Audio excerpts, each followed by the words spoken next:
Kino ekibuuzo mbadde nkyebuuza era nkimanyi nammwe waliyo bangi ababadde bakyebuuza ebbanga lyonna. Mbadde nga neebuuza Kyagulanyi Ssentamu Robert Bobi Wine yakulira mu ghetto era tubadde nga tumuyita ghetto president. Yali muyaaye mu ghetto. Naye Katonda wamusuumuusa n'amuteeka ku level eddako ey'okuba nti agenda kulembera eggwanga. Bwe yakola ekibiina n'ekisinde kya people power, teyateeka bayaaye mu bifo bisalawo oba ebifo eby'enkizo. Olunaku olwaleero nyongedde otegeera nti yes, Kyagulanyi Ssentamu Robert Bobi Wine mugezi, newankubadde nti yali muyaaye ng'abeera n'abayaaye, naye yakimanya nti omuyaaye essaawa yonna yonna akyuka.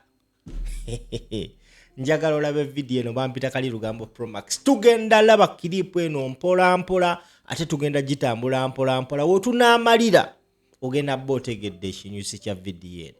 Tambuza video. Breaking news. Wetwogerera kati Secretary General National Unity Platform ayisa ababaka ba parliament bonna mu meeting n'abategeeza nti buli mubaka wa parliament ku seteze motoka alina okuwaayo ekuleeta eri ekibiina milioni 15. Buli mubaka wa parliament bamutemedde milioni 15 ku seteze motoka zalina okuwaayo mu mikono gya Secretary General w'ekibiina. Bino biri ku likodi ababaka ba parliament we bavude mu meeting eyo batutegeezezza. Twabagambye waliwo ababaka ba parliament abalaba ebigenda mu maaso nga nabo tebakkiriziganya nabyo. Wenjogerera lopu budget gyalina eri mu kawumbi mu buwumbi 4 mu emitwalo mu milioni 6. Ezo sente ezo zimuyambako okugula amasuuka, okugula engatto, okwerabirira okugendako e Bulaaya. Sabo kwezo sente alinako ne sente ze bamuwa eza donation ez'okugabako obugabi. Naye Foot Soldier ki lopu gwe yali akutte n'amuwa sente nga bakugamba yino budget yerimu n'eza donation. Sente zonna nga wazifuna budget ya biliyoni 4 plus zonna zaabwe za kwegabanya. Yensonga lwaki ekibiina kya National Unity Platform tekisobola kukola era wekuba kulonda lopu ne kironda mulala nga si waabo wa munda, kubanga yalina okutula diiru zaabwe. Wano wetunaba tukyali mu bino bya bibira tetugenda kufuna mukisa gugenda kukyusa ggwanga. Bino bye biyimiriza revolution, bino bye bigikonziba okukonziba n'ekonziba. Tugenda kubeerawo ng'abantu beegaggawaza. Kati balamu obubazi milioni 15 abaka ba parliament 5 plus ze bagenda okuwaayo eri ekibiina zigenda kukola ki?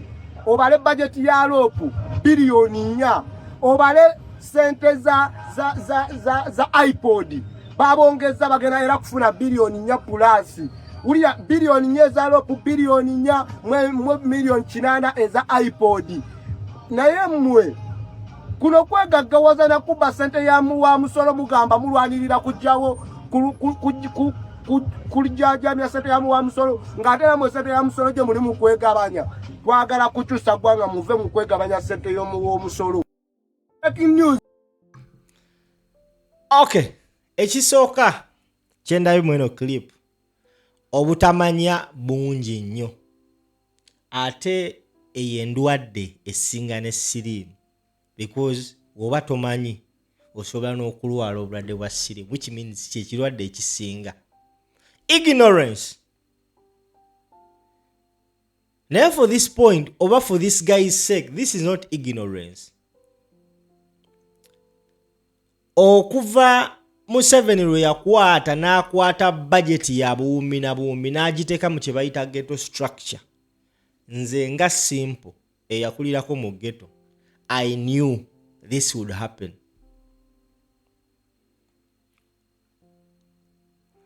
Omwana mu ghetto wabanga asobola okukwata akatayimbwa n'agenda akuba omukazi, atambula okuba alina akasimu ak'emitwalo 10, ovanga ku baana ba ghetto. By the way, this is a disclaimer. Not all. Ne waliwo abaana mu ghetto ababuyabuya abalina emitima emibuyabuya kati nga ono omujega. Ono omujega abeera mu ghetto y'e Katanga gyakulidde. Ekibiina kya National Unity Platform ekyali kigaba card because ono ebbanga lyonna lyonna abadde n'emivuyo.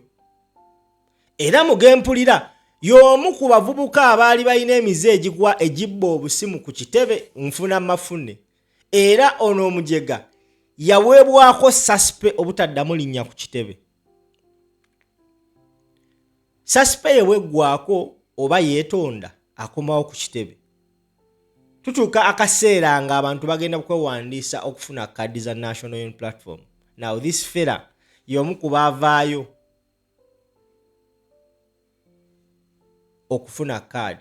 Mu butuufu EMC yakizuula nga ono is incompetent, tasobola kubeera mukulembeze, tebaamuwa kaadi. Awo we waatandika olutalo. Ate remember, bano abaana bonna abali ku kitebe awo nga abaana bava mu ghetto, kino kikirize kigaane, take it from me.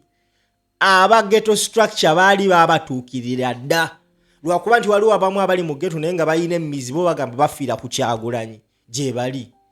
Naye buli mwana ng'ali mu ghetto ng'abadde wa National Unity Platform nga foot soldier, wallahi billahi tallahi obusajja bwamutuukirira dda. Because kye baagala bano kukyusa mudumu.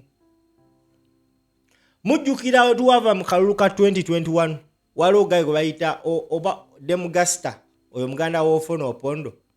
Oyo gayi yali ku kiro kya president. Nkulaga nonna abayaaye nti babuyabuya. Muze mulaba abaana bangi nnyo abadde ku gaali y'omukulembeze abasaze eddiiro nga buli lunaku boogera, abaali boogera bino kati boogera birala. Ghetto structure. Bajja ne bakuwa akasente nga mutuufu ko tokakwatanga, kati ono Waiza takwatanga ku miliyoni 10. Ekyo kyo nkikakasa. Kati bino byonna byayogera ayinza okuba tannabagenda mu ghetto structure naye nga ali mukuluka, ali mukubala pesa. Naye Waiza bino mbigamba, kino kyokoze okikoze leeti. Tewakyali sente z'ogenda funa eri. Ogenda kusigala nga oli bubye ebbanga lyonna.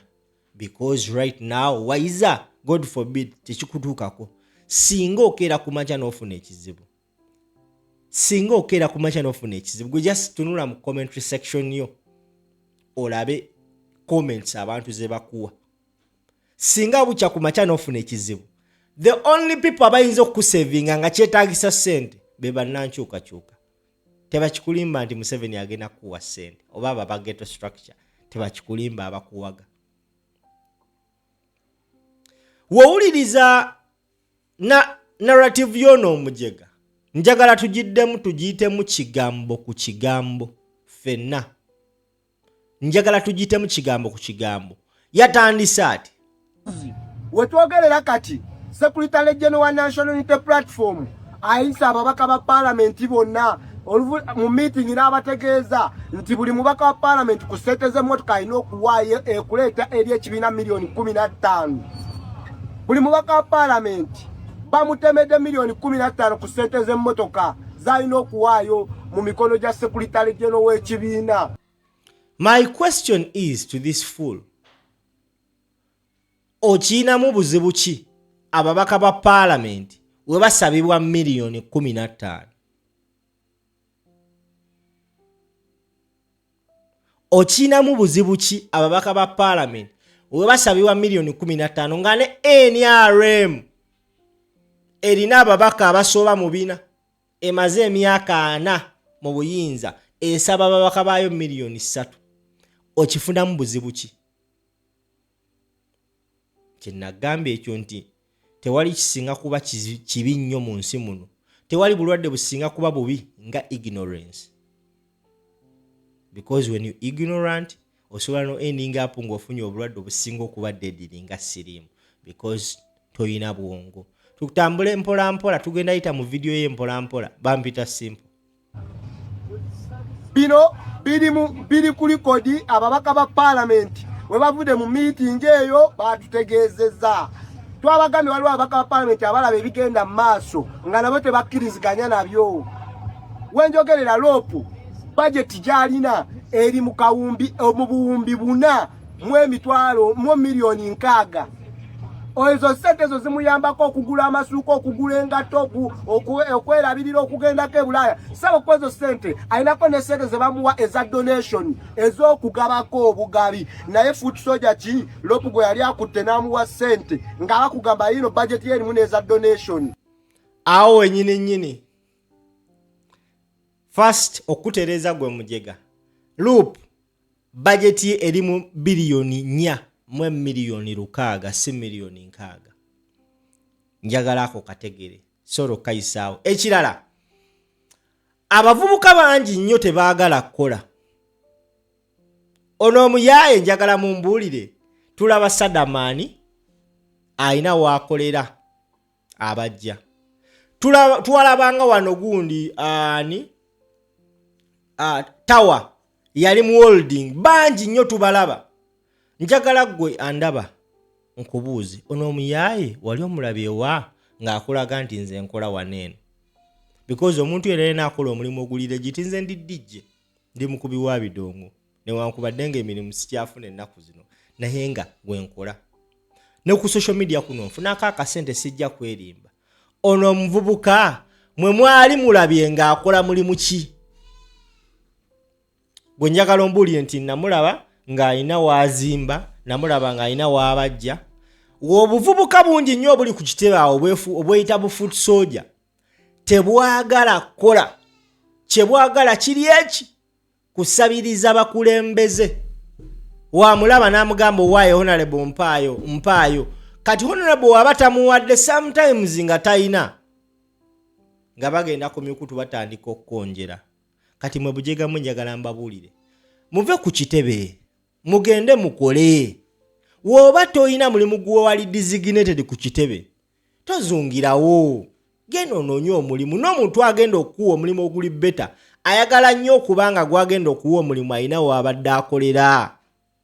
Kati this fool olw'okuba bamugamba nti Loop budget erimu donation alowooza nti Loop budget ye y'obwa Loop emuwebwa gavumenti nga ssente zino ziri audition by the Auditor General mbwagenda kujja zisaasanya mu ba Foot Soldier.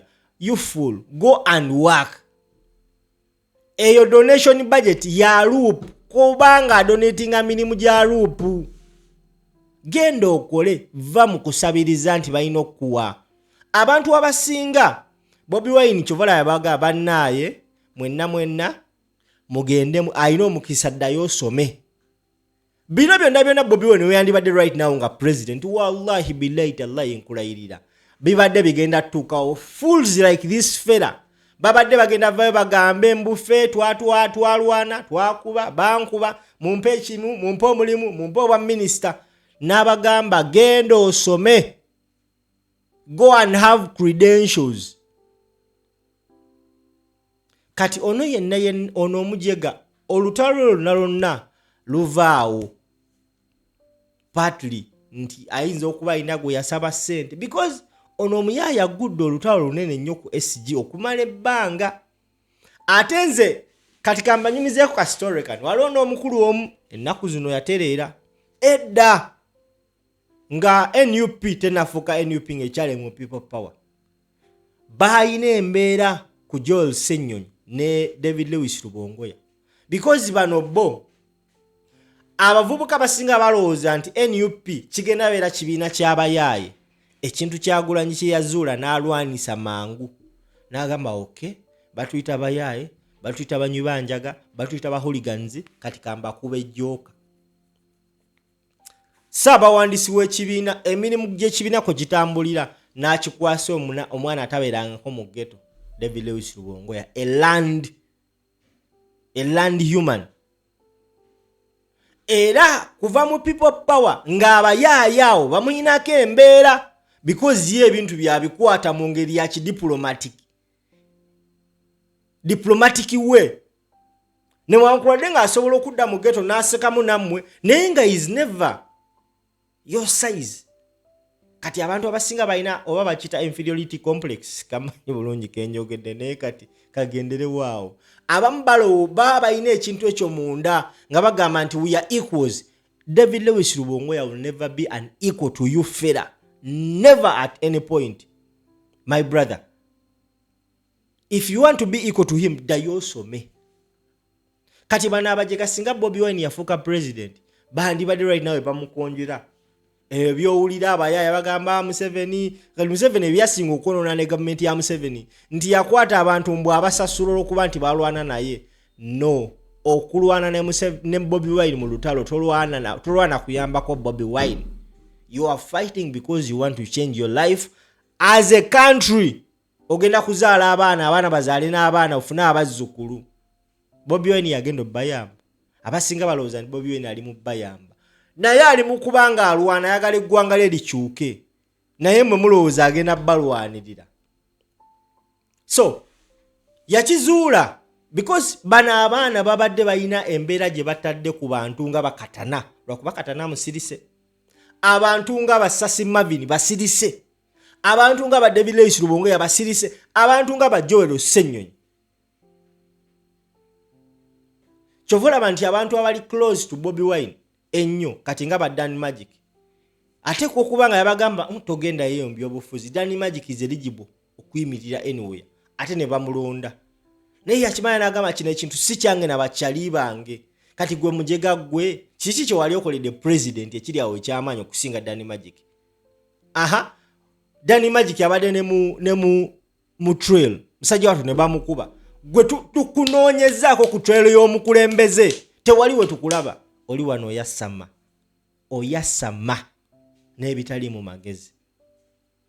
Ate teri kizibu kibi nnyo mu nsi muno omuntu kubanga oyasama ng'owunya n'akamwa. It is really bad. Fera. Go brush your teeth. Understand. Sit your ass down. Lie low like an envelope because you're nothing. You're nothing. Ze nabagamba omuyaye essaawa yonna akyuka. Kasita alabanga kyabadde agoberera talina kyabadde asuubira si kyafunye. Muzzenga mubalaba. Ono talina njawulo nasaanya. Talina njawulo. Era emu ku nsonga lwaki akola bino byonna ekibiina kyali kyamulabirawo dda yasooka kwenyigira mu kubba busimu ku kitebe wabayo olukuŋŋaana abantu abangi yajjanga n'eggaali ye ne batandika ottoola obusimu ne bamuwa sasipe weggwako akomawo ssaba nti bamuwe. Jjukira ekibiina kyo kirwana kulaba nga kikipinga erinnya lyakyo because babadde bamanyi nti NUP abayaaye yabahuliga nkyo bala waliwo n'abannabyabufuzi abasinga bagamba nti abali ku Seeke oba abali ku Neeke Dan Magic Edi Mutwe Nuwa Mutwe abo bonna tebalina na any designated place ku kitebe ojje weegendereze. Singa NUP yali yakulonda abantu ba ghetto wandirabyeko Selector Devinga ku kitebe waina office. Naye omwana wa ghetto okufuna office awo ku kitebe unless ng'ogigwanidde. Gwatunuli abayina office kati Nubian Lee agigwanira is composed togena muulya mbibozibozi ebyo bya kisirusiru kati bana abaana byekiki kyabalemye okuyiga kati gwe mujega gwo ogenda kuba muwaavu ebbanga lyonna. Tugende mu maaso ku video tugimaleyo. Sente zonna nga wazifuna budget ya billioni 4 plus zonna zaabwe zakwegabanya y'ensonga lwaki ekibiina kya National Unity Platform tekisobola kukola era wekuba kulonda lopo ne kironda mulala nga si waabwe wa munda kubanga yalina okutula diiru zaabwe. Wano we tunaba tukyali mu biro bya bibira tetugenda kufuna mukisa gugenda kukyusa ggwanga. Bino bye biyimiriza revolution. Ekibiina kya National Unity Platform agambye ekibiina kya NUP tekisobola londa muntu mulala okuleka Joel Ssenyonyi kubanga yakutula diiru zaabwe. Baani? First and foremost, ani mukulembezi wa National Unity Platform Robert Kyagulanyi Ssentamu. Bobi Wine nze njagala mbabulire ono omujega eggaali ye gy'agenda ogiwetera egenda kuggwa. Agenda kumalira mu Robert Kyagulanyi Ssentamu Bobi Wine. Ono omuyaya atanzijukizzawo omusajja gwe bayita Kimbugwe. Yagenda avuga mpola agenda omumaliriza ng'eggaali agiwetedde mu Kyagulanyi Ssentamu Robert Bobi Wine. Olwaleero ennaku z'omwezi 31 omwezi ogwokutaano. Wallahi billahi tallahi. Watch this fool. Watch this fella. Nkulayirira. Watch this fella. Mpola mugenda laba eggaali gyegenda okumalira. That is if singa nasigala nga mulamu kuba bano abakubi b'obutayimbwa tebatera wangaala. Ono omuyaye sisobola kuŋŋamba nti takuba katayimbwa. Nze simulabangako ng'alina omulimu gwakola. I have never seen him working anywhere. Bano babaddewo mu ku blackmailing abakulembeze olw'okuba alina ka social media wagenda n'asaba Zambaala ekizike n'akimumma ngadda ku social media. Gwe tunuulira buli foot soldier akeera ku makya n'akola live nga live yagikola akuba bakulembeze ddayo emabega omunoonyereze akolawa. Ojja kulaba nga talina waakola ng'ekitegeeza omulimu gw'alina kulya ku bakulembeze. Kyova olaba ogenda kizibu nnyo okugenda ku kitebe kya NUP n'otasanga abavubuka bakusaba mutwalo. Nze kyova olaba sisobola genda ku kibiina kya NUP. Nze nagaana sisobola kwesembereza abantu ngaabo. Yes, nze ndi muyaye naye ate ndi muyaye ategeera. Sisobola kubeesembereza. I love working for my money. Of course omuntu waba ampadde sente sobola zigaana ng'asiimye. Naye abavubuka babeerawo ku kitebe kutega bumasu kasitoogaano muwa sente. Bayi ekigambo oyo akolera Museveni ekigambo bunyampi tekikyaliko meaning. Now this fool is trying to tell Ugandans nti we tutava mu kibiina kya NUP ne tudda mu people power. Kati nembuuza onoomujega omusiru people power ani agikulembera? Already Kyagulanyi Ssentamu Robert Bobi Wine gw'oyisizaamu amaaso yagikulembera. Spokesperson waayo Ssenyonyi, Secretary General waayo Lubongoya. Kati are you stupid and dumb? Oli musiru atalina magezi anti oyo ate abakisassalala. Already oli musiru ate tolina magezi. Ekitegeeza ne mutoyi togenda okola pupo mu mpalezo. Katumaleyo ka kiripu ke muwadde obudde bungi ono omujega. Bino bye bigikonziba okukonziba nekonziba. Tugenda kubeerawo ng'abantu beegaggawaza. Kati balamu obubazi milioni 15 abaka ba parliament 5 plus ze bagenda okuwaayo eri ekibiina zigenda kukola ki? Obale budget ya lopu bilioni 4. Yasoose gamba nti milioni 15 ez'ababaka. Njagala olize omujegoni yasoose gamba milioni 15 ez'ababaka. Ombu bagenda ziwa Secretary General. Kati ate yeekubye ngalike kulasi kyagambye milioni 15 zigenda weebwa ekibiina. N'abuuza kati ezo milioni 15 ez'ababaka zigenda kukola ki eri ekibiina ne ngamba is this a fool? Niba naye ono mwana musiru atalina magezi. Kati bano abantu nga bano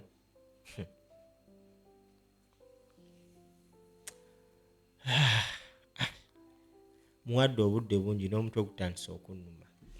Gwe wayiza nkugyeko omukono. Toyina magezi, oyasama bwasami, by'oyasama tobitegeera, kati gwe tukolere ki?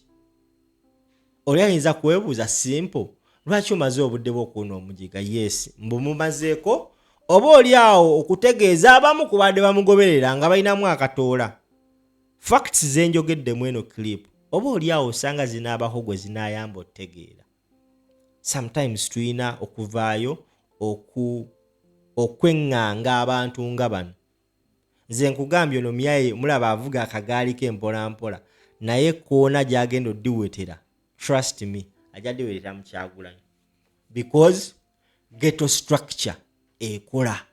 Ono muyaye wa ghetto. Tewali muntu yenna wa ghetto nga futu soja. Kino kiwulirize. Tewali mwana wa ghetto nga futu soja ku kitebe awo. Aba ghetto structure gwe baali batatuukiridde. Because ghetto structure by the way kino njagala nkigambe nga nze yabeerako mu ghetto ebwayise. Ghetto zibadde ne structure zaazo kuva dda. Nti omwana we bwayise mu Bokasa amanye ow'Ekamoocha akulira ghetto y'Ekamoocha, akulira dipo y'Ekamoocha amanye akulira eyo mu Kisenyi, akulira eyo mu Kisenyi amanye akulira eyo beemanyi nti wabaho kadiru akaze. Kyova olaba nti Museveni yakola nnyo yalwana bukubirira okulaba nga ateeka ssente mu ghetto structure. Otherwise singa teyazissaamu bano abaana baali loyal to Bobi Wine bandibadde basobola okukola ekintu kyonna okweŋŋanga Museveni. So owe Nateete owe Nankulabye waafuna akabadi nti bamukubidde ayina onnoonya abantu bamanyi abali voko ate bagenda okikola kino kiswa kye bagenda okikola ng'abaana abageto bonna bonna bali mu NUP kujje weegendereze nti bonna abasinga banyalika kati ono tosobola kunkakasa nti ssente tezinnamutuukako oba tebaamusuubiza because bakusuubiza ne bagamba oyagalayo mmeka njagalayo miliyoni 2 soko tulage nti ozigwana kati ono kyali mu kukola akategedde givuge bampita simple